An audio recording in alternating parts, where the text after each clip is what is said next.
fuck fear of failure. Be scared of dying and not ever experiencing your dream and what you really want out of this life. Because that's way more scary. Being 70 years old and thinking to yourself, oh my God, I never started that business. Too late. Because I was a fucking pussy. That's the reality. Welcome to the On-Site Podcast. We chat with contractors, educators, industry professionals about the good, the bad, the ugly, and everything in between. So without further ado, let's fucking get into it. All right, welcome back to the On-Site Podcast, episode 59. It's crazy. I started this just over a year ago. I've had the privilege of talking with so many different people, and today I've got a special guest. I've been following this guy online. We actually met in another community that we started working in together, and so we've got today, it's Ole, right? There we go, from Houston, Texas. Dude's just an animal online, and I think you guys will kind of appreciate who this guy is. When I was chatting with him about, coming on the podcast, I was like, hey man, by chance, are you in construction at all? I feel like you're kind of maybe a little bit in construction. You got this fitness thing, and he's like, well, actually, I do all these other things. And I was like, oh shit, man, you have no idea what you're gonna find out with people. And so I'm excited for this conversation because it's just, it caught me completely out of left field. I didn't expect for you to be doing all the things that you're doing. And so, dude, I'm excited for this conversation. Heck yeah, man. I'm ready to melt some faces. Let's get it. That's the creativity. Dude, so tell us a little bit about who you are, where you're from, what you do. Yeah. I'm Ole Jordan Hartmann. I'm from, I'm actually out in Austin, Texas, but hey, not too far from Houston. But I fumbled it. You messed it up, man. Say no, it's all good. It's all good. One job. No, I'm a man of many hats. I'm a writer, director, producer. I have a feature film coming out on Amazon that'll have a limited theatrical release in Texas in August as well. But then I'm also an online health coach, and then I run an AI agency as well. So, man of many hats, serial entrepreneur, as one might call it. But yeah, I'm ready to dive on into any of those topics or anything that we want to get into, man. There's so many there. Tell us about this production that you got together. Let's hear a little bit about that. I'm intrigued by that. Yeah, so it's the first ever horror movie about an AI tablet. So, long story short, when I moved to Texas, I'm originally from California, but I wanted to get the heck out of there. We talk about it later if we need to. But when I moved to Texas, I was really looking for businesses to buy. I was actually actively on Biz Buy Sell, which is a website out here in the States where, just people list their businesses for sale, right? And I was looking at car washes, I was looking at laundry mats, I was looking at just really any sort of business that I can get into to start diversifying my portfolio. Mm-hmm. And nothing really made sense. Nothing really was hitting me. I kind of was just I kept finding things that were good deals, but then just something would fall through. And Valentine's Day last year, 2025, my wife and I are watching one of my favorite all-time classic movies, Desperado, right? Which with Antonio Banderas, where he carries the guitar case full of guns. Yeah. And we're watching that movie. My wife falls asleep, and I'm a big trivia person. I just love learning cool shit. And I cuss on the podcast. Sorry. Yeah. Oh, yeah. I'll try to hold it back, but sometimes no, man, dude. No, be real. I've got a potty mouth, so you're good to go. Okay. All right. So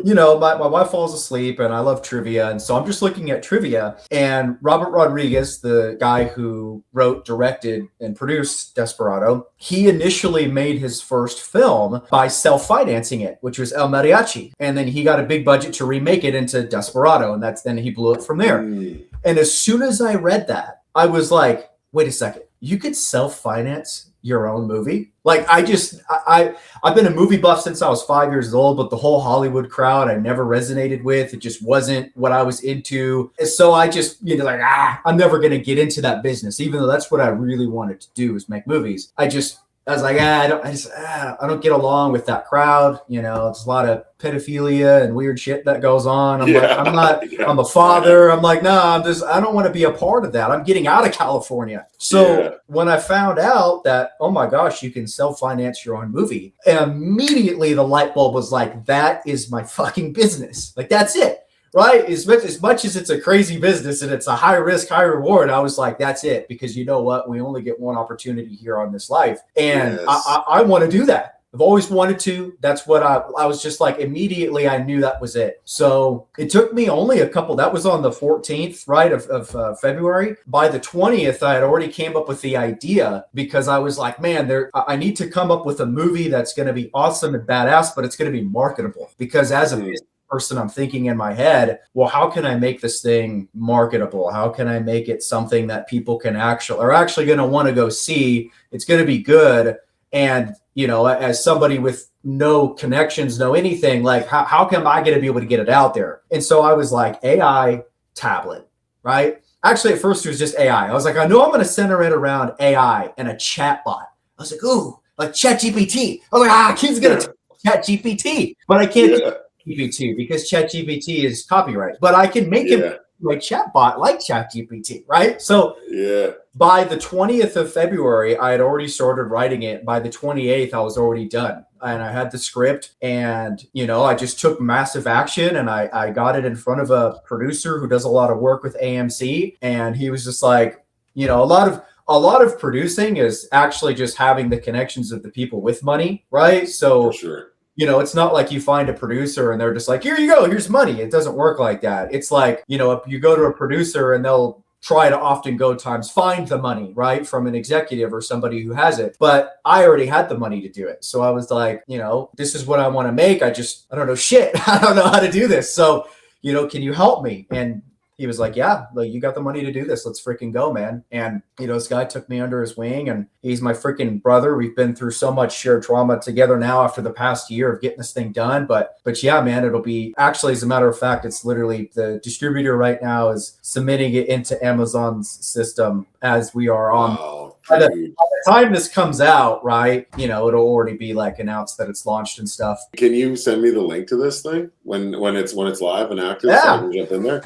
Yeah, it'll be on Amazon. It'll be on Amazon Prime. So it'll be on Amazon Prime. You just be able to log into your TV and get it there. But yeah, man, we're gonna have the premiere. If you know the QC and the process that Amazon has to go through, once we confirm the date, we're looking to launch Labor Day weekend is what we're aiming for. You know, they confirm that and say that everything's all good, then we're gonna set the premiere up first week of August. So we'll have that in the theater and bring a lot of people out and give them a good time, man. It's gonna be awesome. So that's wild, man. And the crazy part is, one of my all-time sayings is to take action. And like, most people just aren't willing, and you're like hyper action. Yeah, like, that's crazy action. Like, have you ever produced anything ever before? No, I made a short film when I was in high school. That was it. So how long is this film? It's an hour and a half. That's a real film. No, it's a legit. I mean, yeah, that's the funny thing is, dude. When I told my parents, because I kept it a secret, you know, took us 2 weeks to shoot. We filmed it all in 2 weeks, and it took me about 4. You were on set then, obviously.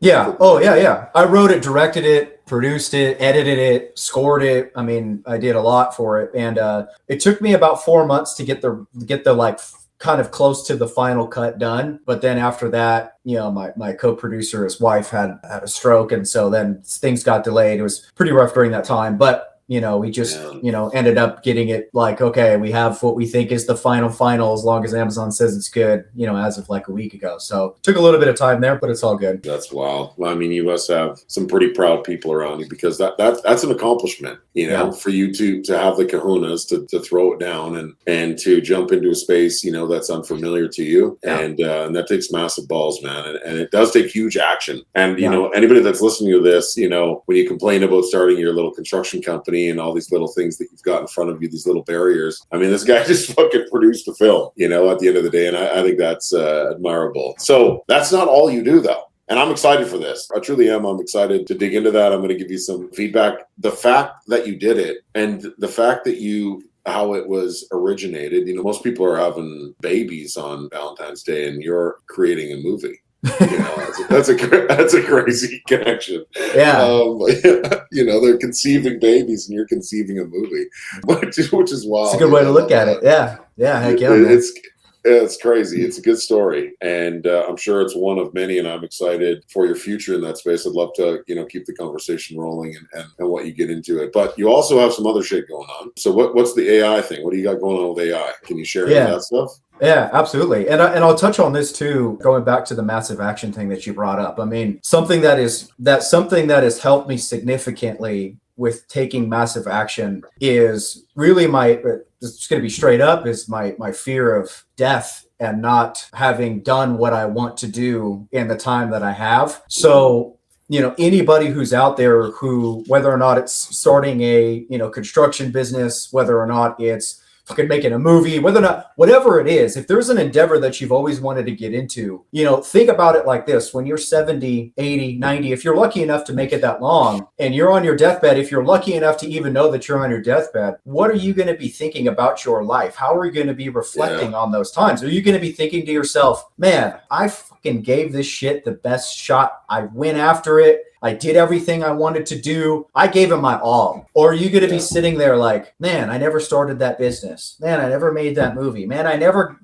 did this. I never did that. Or are you going to be sitting there filled with regret? Because sadly, at the end of the day, it all gets us, right? Whether we get struck by lightning or it's cancer, it's a heart attack, whatever it is, it gets us all. So it's coming. But when that time comes, are you going to be satisfied with what you did while you were here? That's it. And I'm not the only one who thinks like this. I actually found out Jeff Bezos is his fear of mortality is what propelled him into, taking the risk for Amazon. And, because before he was working an amazing corporate job, making, 6 figures, great money. His own boss told him, why would you leave this job? Why would you go do this? And, and go leave this job for that? What are you, crazy? Right? But sell books. You want to sell books? But he knew when he was old, he would regret not going for it. So anybody that's out there who is scared to start, like, stop being a fucking pussy. You're gonna die one day. Do it now while you have the health, while you have the opportunity, because one day you won't. Hey, we've got an ad here. Make sure to pay attention. What's up, guys? Are you a contractor or business owner looking to take things to the next level? Well, I've got something for you. The Elite Builder Society is a community that helps contractors grow and scale.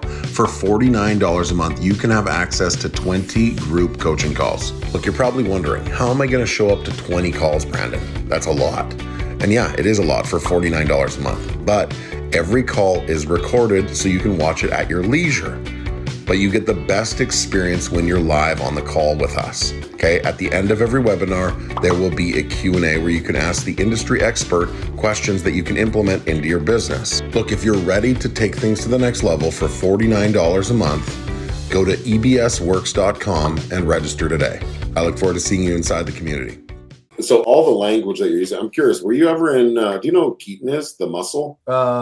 Yes. Yeah. From Diesel Brothers. Limitless? Yeah. Were you in his community at all? I've actually never been in his community, but I've followed him for a long time. The guy's freaking awesome, man. Great guy. So great guy. He's got the Limitless Arena going on right now. And one of your messages kind of inside of that, go check out his page. He posted this video, I don't know, it was a couple days ago, and he was on stage from last year. And so he didn't have a son. He's got like 5 or 6 daughters, and he's never had a son. Yeah. So this year he had a son. So last year he put on this Limitless Arena. And so this year, Limitless Arena is going on right now. And there's over 10,000 people in this arena. And he brought all these people. It's just this crazy experience. And he's on stage and he's like, the reason I'm doing all of this is to give my kids the confidence that they can dream as big as the moon.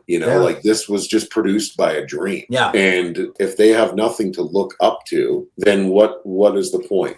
So I'm going to dream bigger than I can even imagine so that my kids see that they're capable too of doing the same thing. It's almost like you give them permission to be a bit, and I'm also the same way where I'm delusionally optimistic with almost everything that I enter into. I live of the same, mindset where delusionally optimistic. Yes. That's where you got to live. You got to be like almost completely delusionally optimistic that you believe it before it happens. Like somebody shared this with me the other day. He's like, I'm already celebrating. I'm just waiting for the award. Like I'm already celebrating everything that we've experienced. I'm just waiting. I'm just in line, pick up my award. But dude, great energy. I love it. I never expected you to honestly come with this much just passion behind you and direction to action, because it's like a pandemic where there are people, I don't even like saying that word because of the last one, but in this scenario, there truly, I feel like there is just a pandemic of people that are afraid to take action. Like you don't even have to be optimistic.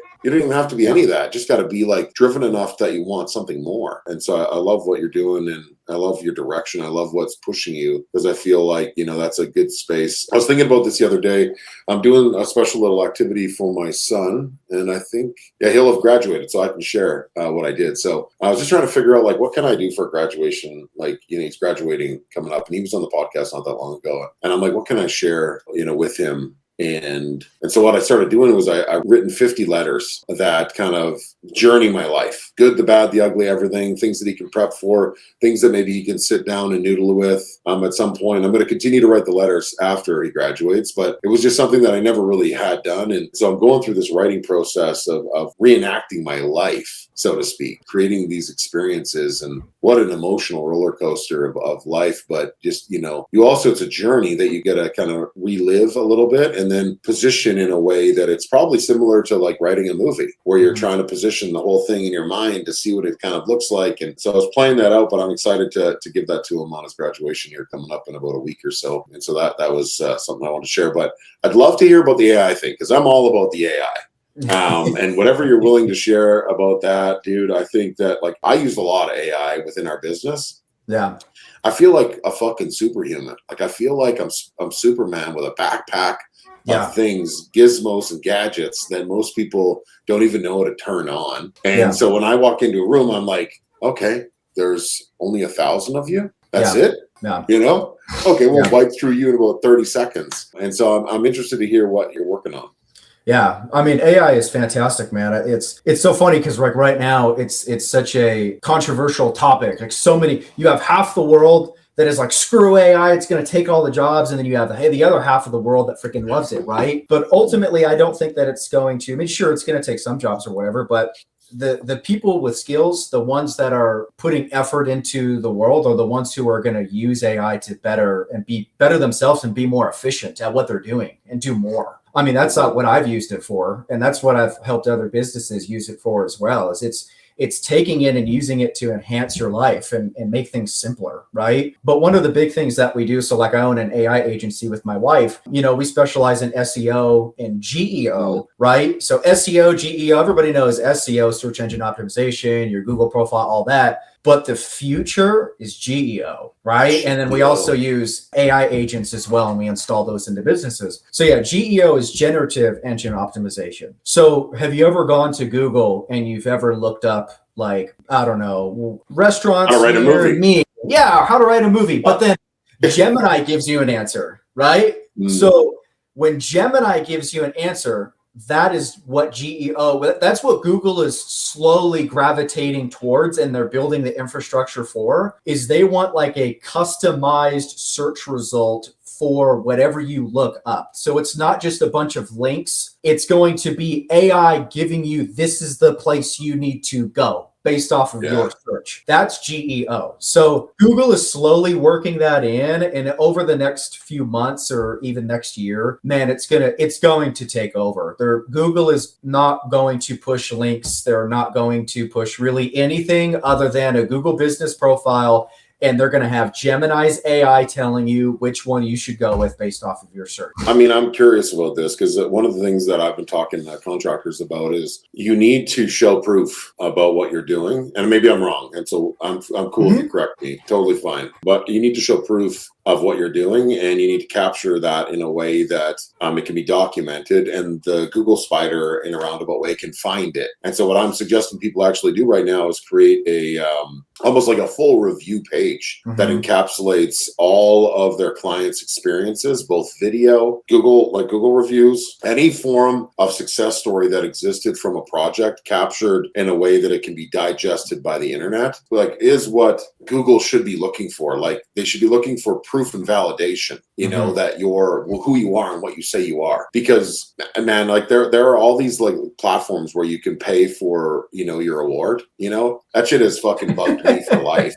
And they always call me, they're like, yeah, we can give you this award. Okay, this is what the experience looks like. I'm like, I don't want an award that I don't deserve. Yeah. Like, I want an award that I deserve. And so I feel like there's so many businesses that jump on that train where it's like just easy validation, almost like buying followers, Yeah. And so I feel like that's what I'm suggesting people do right now in the back end is, really capture and grab as much proof that you're as good as you are and you do what you say. Is that kind of what it is, or how do we kind of share this with Yeah, how do we dumb this down?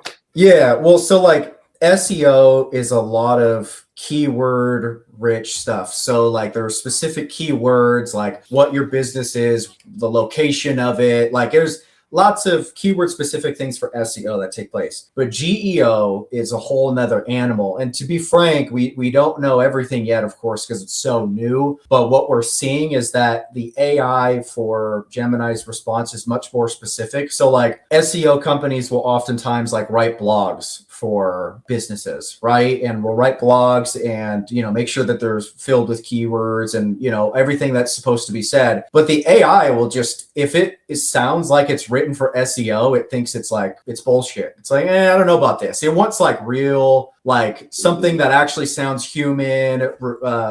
Reviews are huge, right? It wants something that sounds genuine, and AI is much better at picking apart the bullshit from the non-BS. And because the goal with Google's GEO, right, is they want it to be as specific as possible. Like they don't want to give you a shit ton of options anymore. They want their Gemini to say this, like this and this is what you should go with. And it just be so helpful to you that you don't use anything, no other no other search engine, no anything. They want it to just be so dialed in. So their AI is way more picky as far as how it goes through your stuff. So making real, authentic stuff, reviews, content, posting that, social proof, people leaving reviews. Yeah, all of that stuff that's genuine goes a long way with the AI. Probably across all platforms. It probably is not just limited with your website anymore. It's probably, connected to every platform that's out there. I'm curious, it feels like a door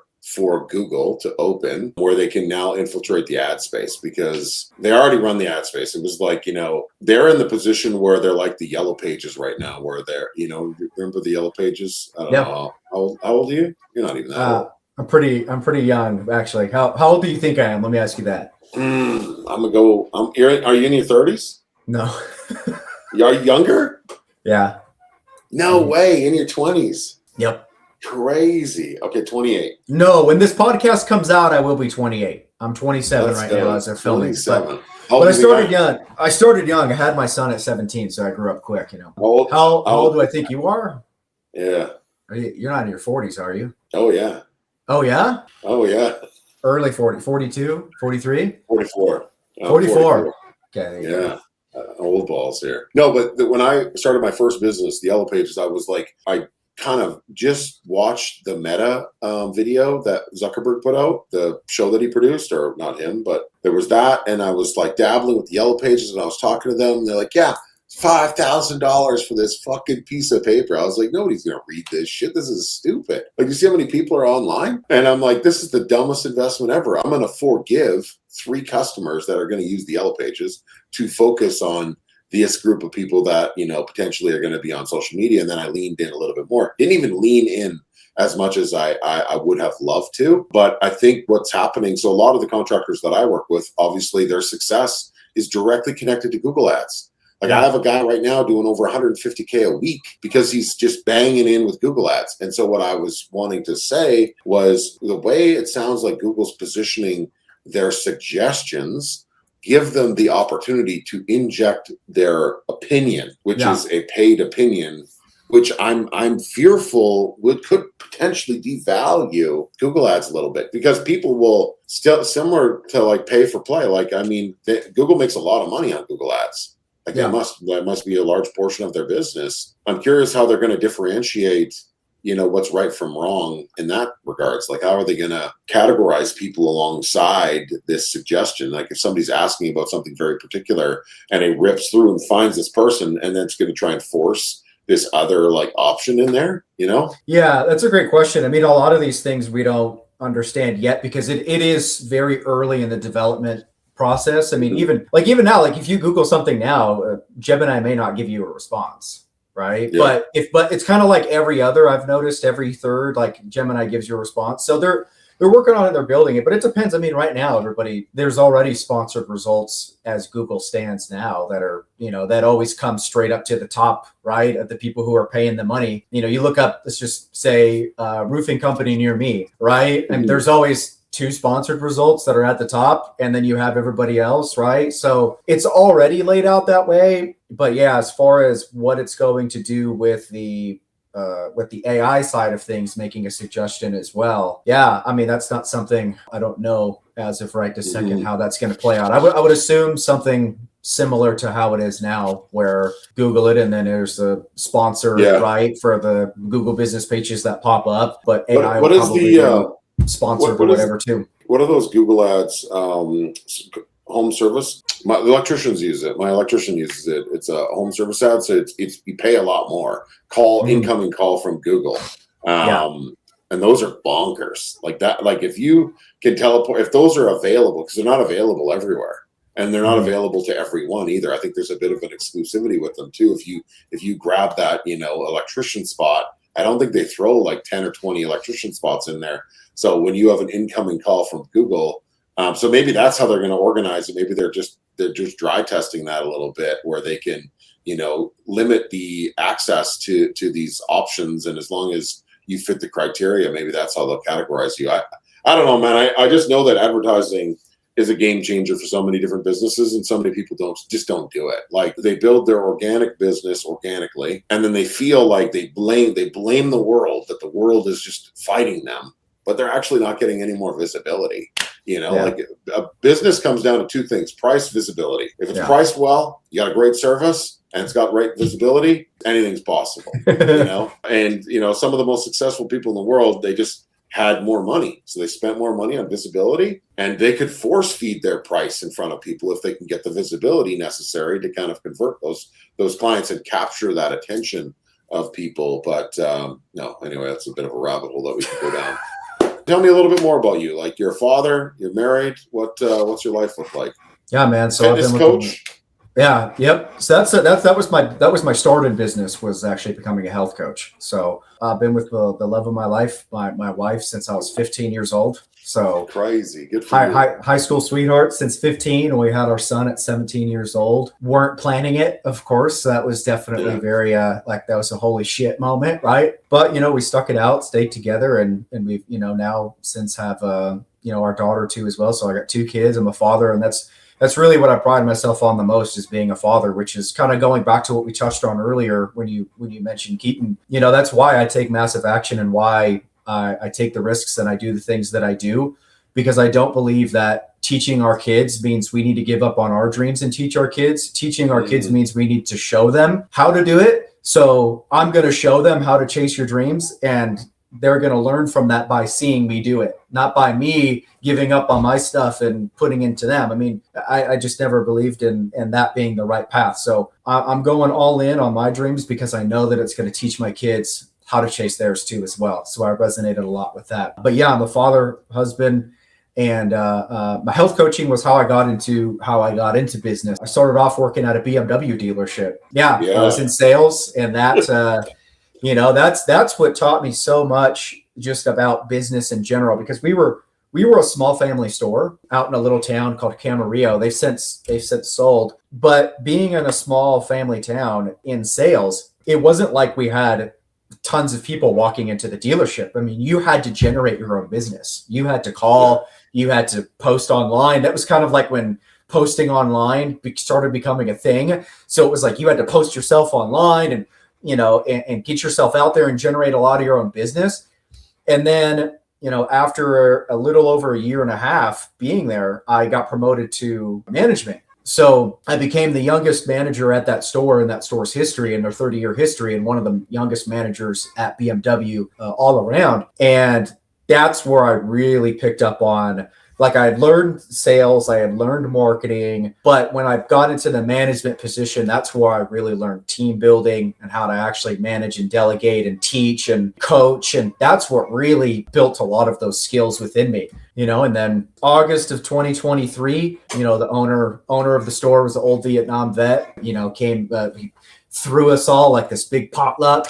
And we're like, what's this potluck for, right? Like, this is somebody's birthday, like, and they brought food and everybody and cooking, and everybody's like, a couple people are like, no, you'll see what it is, and so whole dealership gathers and gets in the middle of the showroom, and I'm talking the whole dealership, not just sales. I'm talking everybody from the service techs to the HR. Everybody is eating at this potluck, and the owner gets up in front of everybody and just starts crying, and we're like, oh, like shit, like what's he about to say? And he just says, hey, I sold the dealership, and so these are the guys. Two guys walk in. I won't say from who, because I might I don't want to get in trouble there, but these two guys come in and they say, oh, these guys are going to take over, they're going to be great, yada yada. I was like, okay, like, oh shit, like I'm thrown for a loop here, right? I had already at this time started health coaching because I'd already had my transformation. So I'd already lost over 90 pounds. I'd already gotten ripped. I'd already actually started coaching people like in the dealership and friends and family. Like I had already started coaching. I had been posting online as well, but I hadn't really announced my coaching business yet. But as soon as we found out that the store was selling, I was like, oh man, I better be prepared for this, because I don't know what the heck is going to happen here. So I actually pretty much that day I started posting about my coaching and just saying like, hey, this is a service I've been doing, if you're interested, I put like a little link to a type form or whatever on my page, and started just building up my business there. And then by the time October ran around, that is when the other business had finally taken over. And when they took over, I'm not a corporate guy. I don't do well in corporate settings. I got written up on my first day and I was like, fuck this. I was like, dude, this is so stupid. Like, and not only that, they didn't tell us what we were going to get paid for like 4 or 5 days while the takeover happened. Like, and so everybody was there like, what are we going to make? Are we going to be making money or what? Like, because, you always hear the horror stories when an acquisition happens that they come in and they cut pay and right. So we're all defense, right? We're all up in arms and we're ready to scrap. Right. I mean, that's actually why I got written up, because I got in a fight with somebody because I was so pissed off and angry that I didn't know how I was going to pay the bills that month. What's up, guys? I hope you're enjoying this episode of the On-Site Podcast. So here's the deal. We want to grow this show and we need your help. It's simple. Pay the tax, share the show. That's it. Let's get back into it. Like, in your defense, dude, you're a young father, right? You're providing for your family and you feel like you've been backed into a corner. You had control and you lost control. And this is the problem with like being, okay with working for someone and not grabbing the bull by the horn, so to speak, like you did. Like you ventured into that, but like so many people just fucking accept life under a blanket.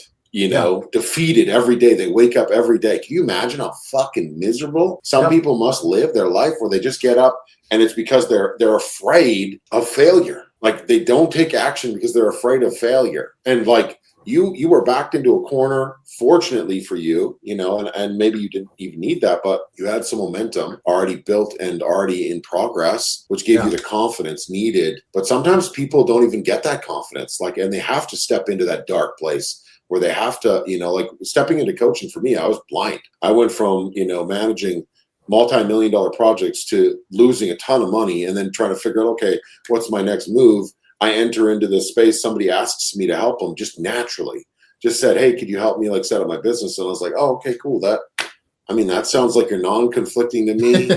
I'm going to you're in San Diego. I'm over here. You're not we're not going to compete with each other. Sure. Would you pay me? And he's like, yeah, absolutely. I was like, let's do it. And then at the end of the day, that's just how shit rolled for me. And now I'm 2 years into it. And fortunately, I've helped so many people, but I've also witnessed so many people just staying under the blanket. Yeah. And they're fucking miserable. Yeah. I was curious about your, because you're just like a strong-willed man. And I was raised by a single mother. My father wasn't in my life, although he was 15 minutes away. So it was close, you know what I mean? And that fucking boils me even today, that you're that far away and you just walk away from, somebody that you brought onto this planet. And it just boils me. and your will, determination. I'm just curious, like either it came from a good man or it came from something else that forced you to become who you are today. Obviously, having a little one when you're super young makes you grow up in a heartbeat. But I'm just curious, where does this fire come from, other than mortality? Yeah, well, I have the best parents in the world. My mom and my dad are the greatest fucking parents in the world. And even though they separated when I was about 16, 18 months old, so they didn't stay together, they were so great as co-parents. My dad, to this day, my dad was not only a mentor, but he's now my best friend. So like he really had that mentor, coach, teacher, and then as I got older and developed into a man, became a friend. Right? Like that's kind of how it developed over the years. But I've got the greatest freaking parents, man. You know, I lived with my mom my whole life. I never lived with my dad because they separated, but my dad was always in my life and he always played such a huge role. And same with my mom. My mom was, you know, after the breakup, it was very hard on her, but you know, she pushed through and she made it through the storm, and you know, and she loved movies so much. Her and I always had date night as our movies. So shit, that's what led me to making a movie was her, you know. But like, yeah, I just have such amazing parents, man. I really, that's cool, man. I gotta give them so much credit. I do. I appreciate you sharing that, because that you know, I never had a father, so I don't know what being a father is like, and so it kind of comes from a weird place, but exactly who you're talking about is who I try to be with my son, and him and I are experiencing those friendship experiences right now. He's just finishing up grade 12, hates fucking school. School's a joke, man. It's the dumbest platform, and you know, it's so stupid. But him and I have like this weird little connection together where we're like, you know, friends, and I'm a coach and I'm a mentor to him, and so he started doing welding. That's his trick, and that's awesome. So he's been working a part-time job all year, and so in the summer I would call him every day. I have this Life 360, so it tells me when he leaves work. Oh, yeah. And so we do too. Messaging me, it's like, oh, you left work, and so then I call him every fucking day. I called him for an entire month just to make sure he like leaves work with this, like, you know, talking about like with the blanket over you. Yeah, I felt like when I worked for somebody, I felt like some days I would leave work and I would just like be miserable, and then that would carry into my life, you know? Yeah. And so my goal was to just call him and just shoot the shit and have fun together. And so him and I have this like baby talking voice. We kind of like talk like, you know, babies, which is, I don't know, it's the fucking weirdest thing. But I would call him every day for an entire month when he was working there as a summer student, and I think those are memories that, you know, he'll cherish. But just hearing it from you that's what your dad was for you is really validating for me to know that, you know, I'm on the right path with my son and giving him, you know, what he needs, so that maybe one day he'll produce a movie. You know, who knows? Yeah, maybe whatever somebody's dreams are. I think it's just really important that you give them the confidence that you know, you can reach for them. When I was a kid, my grandparents were a lot in my life, and dude, my family allowed me to like think bigger than planet Earth. Yeah, you know, like my dreams were crazy. Like I was going to put my grandma in a trailer with me and take her everywhere we went. We're going to live in this trailer, and just the most random, outlandish things. But they were never like, you can't do that. It was always like, oh, that sounds like a great idea. Let's do it, you know? And so it sounds like you lived a very similar life to that. And that's awesome. And obviously, you know, creating that same path for your kids, which is exciting. Dude, I never knew all of these things about you. And obviously we never spoke outside of this, just, you know, on social back and forth, but such great, unique things that you get to hear about people. Is there anything else that you think that the listeners, you know, primarily construction people and fathers, you think there's anything else that we can share with them, you know, from your side that you want to kind of leave as a point of interest or a point of reference that, you know, maybe they can have for a takeaway from this? Yeah, take action. I mean, one day the reality, the extremely harsh reality of life is one day you will be dead. Now, I'm a believer in God. I believe where I go one day. Whatever you believe is totally up to you, and that's fine. But the reality is our day on this planet Earth one day comes to an end. And so I always look at it, and what really helps me take tons of action is I think to myself, will I regret not doing this when I am old and I know my time is near? Because I see so many men that I've coached, but just friends that I've known for my whole life, family members that I've, talked to and have told me their dreams and why they gave up on them. Just, I've seen so many people succumb to that fear and that fear of failure. But fuck fear of failure. Be scared of dying and not ever experiencing your dream and what you really want out of this life, because that's way more scary. Being 70 years old and thinking to yourself, oh my God, I never started that business. Too late. Because I was a fucking pussy. That's the reality. I never did X because I was a fucking pussy. Yeah. Sorry, I'm going to call it like it is. If you're scared of failing, that's what you are. Oh, you've got kids and responsibilities in this. Yeah, so do I. I had my son at 17 years old. I got a job and I did what I thought was the right thing. And it turned out to be that job built the skill sets that I needed, right? And so what I started to learn through working at BMW and building the sales and marketing skill was how important building skill sets was. And that's actually why right out of leaving the dealership, I hired a coach to help me scale my business, because I knew that guy was Gabe Janace was my coach. So shout out to Gabe Janace. Gabe Janace was my first business coach, and he taught me how to set my business up and really scale that and build it, right? And so investing into yourself to learn the skill sets necessary to chase the dreams, that's an investment in you, and that's an investment in your future, not only for achieving your dreams, but again, that one day of getting old and being like, hey, you know what? I freaking did it, man. I did it. I started that business. I was successful. I lived the dream life that I had because I took action. That's the beauty of the time that we live in now, with all the resources that we have now and the people that you can meet online. Is, Brandon's out in Canada, but his first client he coached was in San Diego. I've coached clients in France. I've coached clients in Canada. I've coached them in, Austin, but all over, right? And we live in a beautiful time now where you can connect with the people that will show you the way, but you just can't be a fucking pussy. So if there's anything to take away from it, it's that. Fuck, dude, I love that. That's solid. We never even got into the faith thing, but my son and I are actually going to, I don't know, do you know who Steve Weatherford is? I met him. I have he comes to my church out here down in Texas. Yeah, dude, we're my son and I are locking in on a launch pad with him next week. Oh, that's freaking awesome, man. That's so freaking awesome.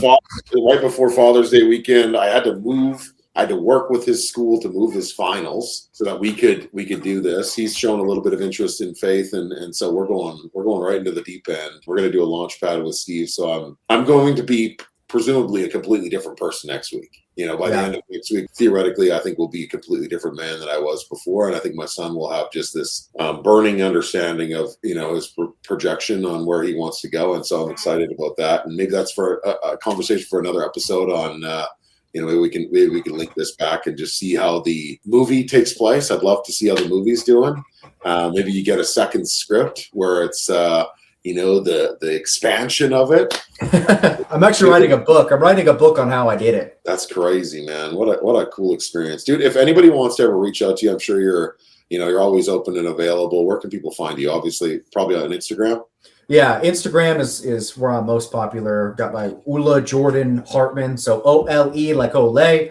My middle name Jordan, and then my last name Hartmann, but I got two N's on the end, so Ole Jordan Hartmann's my Instagram handle. There we go.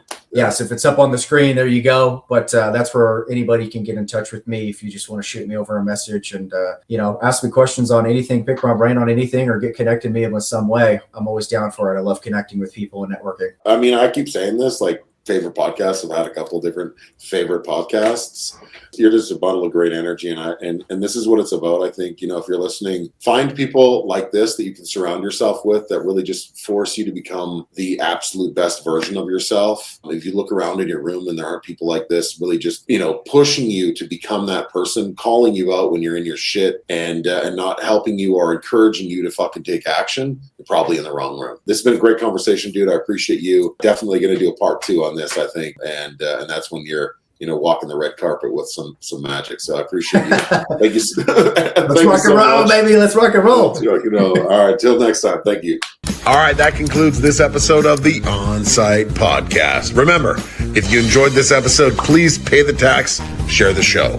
Guys, if you want to be a part of the Elite Builder Society, all you got to do is pay $49 a month. That's it. $49 a month. You get 20 group coaching calls every month. Okay? Go to ebsworks.com and register today. If you enjoyed the show, please pay the tax and share the show.